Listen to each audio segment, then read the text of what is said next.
On June 17, 2025, Daniel Raybon made his transition. This is a celebration of a life of giving, of service, patience, and of love.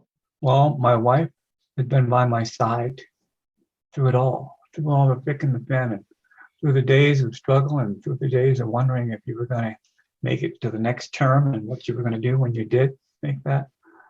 And of course, the heritage that was left to us by our parents, the strength that they gave to us through their sacrifices, materially as well as spiritually and otherwise, just allowed us to have something to fall on.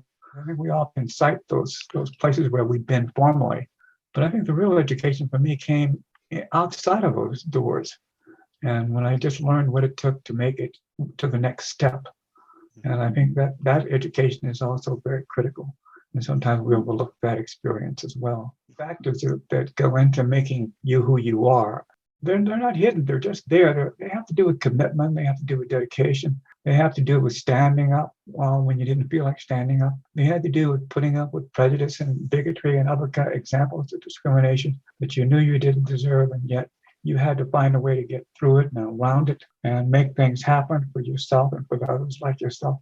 And on a personal level, I think it had to do with also just trying to deal with who you are. And that's always takes some doing. You got to find out who you are first and then be able to go out and talk about that experience and allow others to do the same. And it's hard to teach that, you just got to be there.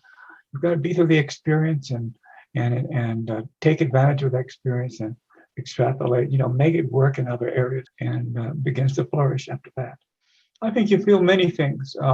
I think you can feel lonely still. I think you can feel overwhelmed still. I think you can also feel accomplishment as people who've been able to make it through those obstacles and those barriers, because that's strengthening exercise. And that's what a program like ours was all about. It wasn't to try to compensate for what they weren't getting in class, but it was a support system to help people to make it through that journey, because the rest of your life journey was not going to be easy either. So you feel lots of different emotions and lots of feelings, but they're all okay. And you have to give support to that and say, yes, you're going to be okay. You didn't come this far to be left behind.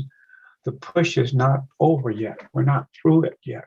Pat and I always say, that we can't go back. And every day you see more of us represented in different programs and media activities and different events. And that's growth. That's positive. And that's something that we want to build on.